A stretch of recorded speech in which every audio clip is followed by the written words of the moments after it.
Whenever we start a container gardening or terrace gardening, many of us have the confusion about what kind of pot should we pick up. So this video is about choosing the right pot for our gardening needs. Hi, this is Aparna. Welcome to Aparna's Green Garden channel.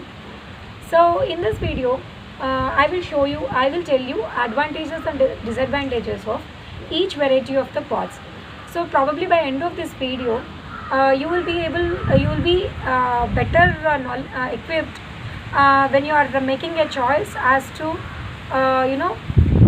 choose which kind of pot you want for your garden. So in the market you have different varieties of pots available, that is like clay pots, cement pots, concrete pots, you have plastic pots, and in recent years we have noticed quite number of this porcelain and ceramic pots, and apart from that grow bags also have started coming up. So with these many pots, varieties of pots, it's quite confusing. Now let's list down advantages and disadvantages of each variety of pot now. So first I will start with clay pot here. So clay pot will come in different sizes and shapes. Here I have a clay pot here. Let me show you this. I have this pot here. So when you see what is the main advantage of this clay pot, the main advantage of the clay pot is it is porous.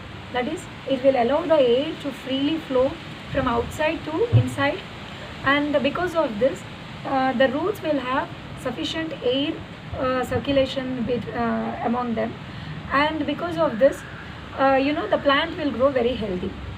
So then the other aspect related to this is, since the air flows freely, the moisture content present in the soil will evaporate very quickly.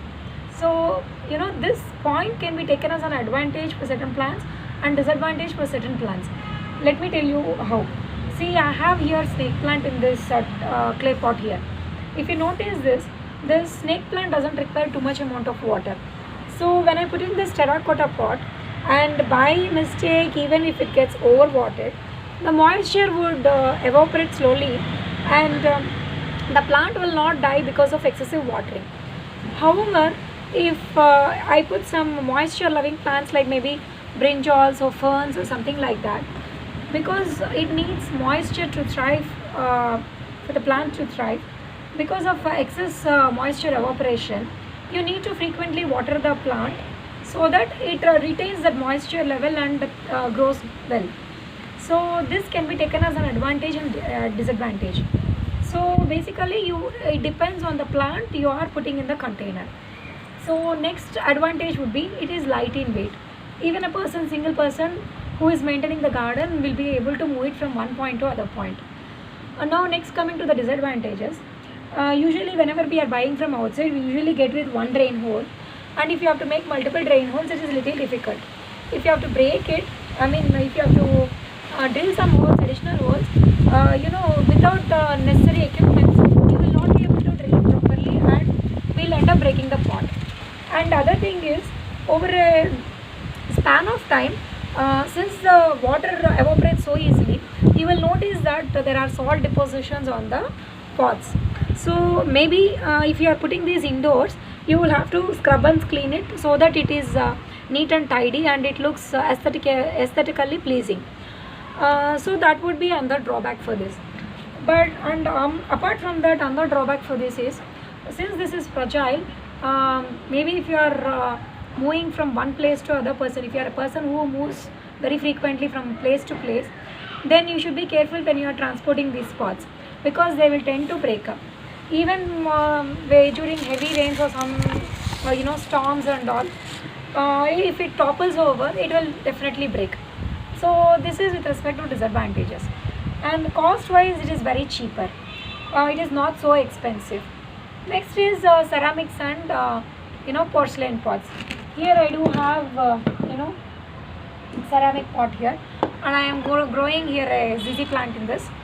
If you notice, the first thing is, unlike this clay pots, these are not porous. That is, they are not 100% porous. they allow the air to pass, it will not allow too much of air to pass between them. So because of that, moisture will be held in the soil for a long time. So if you are over watering the plant, if the plant doesn't need too much of moisture, you will definitely kill this plant. That is one more advantage or disadvantage, you can say. So you have to be cautious when you are watering these plants which are put in the ceramic or porcelain pots. Next one would be they are aesthetically very pleasing to look. So if you are using them for decorative purposes, they look absolutely beautiful in the house. You put it anywhere, they look very pleasing to your eyes because they come in different shapes and sizes, and of course colors. And one more disadvantage here is, see, like clay pots, if they fall over, they will definitely break, and they will break even in extreme weather conditions like too much of hot or too much of cold. They will definitely break. This is one more problem with ceramic or porcelain containers. So apart from that, now next go into cost part. These planters are very expensive. They are not cheap like your plastics or clay pots. They are very expensive. So when you are buying a pot, higher the size you want, more expensive it becomes. Next going to, you have your cement pots here. They come in lots of sizes and shapes. These as well come with 2-3 varieties of shapes and sizes. So here if you are noticing, these cement pots are very heavy, and it becomes very difficult if you are moving from place to place. That is again for people who have to move very frequently. It becomes very difficult if you are using these cement plants or concrete planters. So advantage would be, these again hold a lot of moisture, and when it holds lot of moisture, it is ideal for moisture loving plants. So even you underwater or overwater, it will definitely drain out of the drain hole. But since it is holding moisture loving plants will definitely like these kind of pots.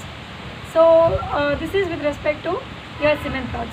And next is, if you are talking about cost perspective, they are a little bit costlier than these clay pots or plastic pots, and less costly than these ceramic pots. I mean, if you are taking the smaller variants like this size, they are less expensive.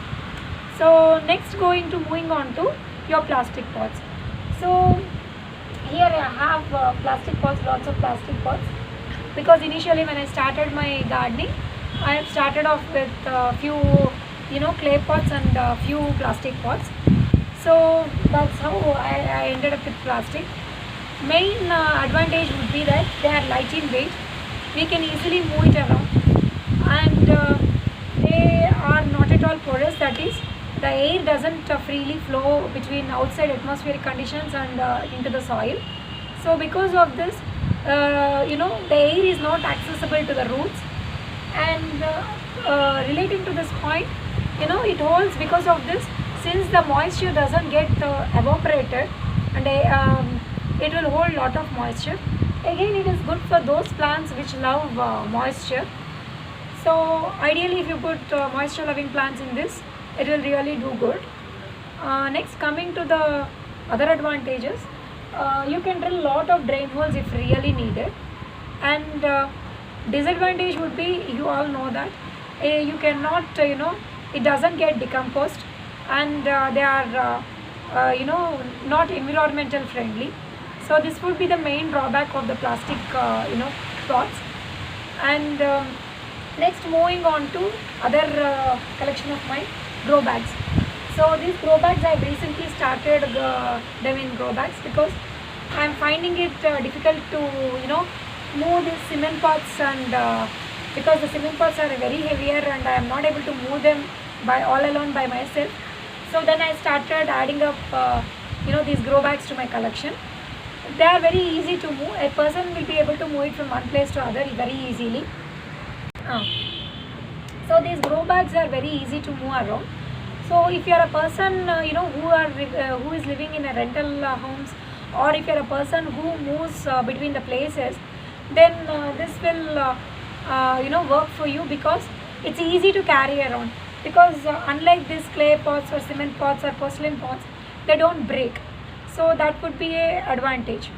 But cost wise, they are similar to your cement pots or the clay pots, not very costly. Next advantage would be, when I spoke to manufacturers regarding the, whether they will be porous or not, whether they will have any issues with roots having any issues and all. They told me that they are little breathable. So because of that, yeah, I have to observe this over a period of time. Maybe I have to get back on that point to you later on, guys. So yeah, I am still observing that aspect. So these are the advantages of this grow bags. In the grow bags also, you have varieties like HDPE and fabric variety also. Fabric variety I didn't try so far. It is very expensive, and one more thing is, it holds moisture underneath the grow bags. Because of these disadvantages, yeah, I've never tried fabric grow bags specifically. So moving on to other planters like metal or wood, I have never tried those also in my home. Metal, unless you have a good quality metal planter, it doesn't look aesthetically good when you are putting in your interiors for decoration purposes. um, it will get rusted. It is a bad quality metal. And next, moving on to wooden planters, unless it is a good quality wood, it will rot over a period of time. So I hope I have covered all the points related to selection of the type of pots. I hope that you are finding this video informative. If you need any more clarifications or something like that, please write to us in the comments box below. Until the next video, take care, stay safe, whenever you are stepping outside, wear mask. Please practice social distancing. Thank you.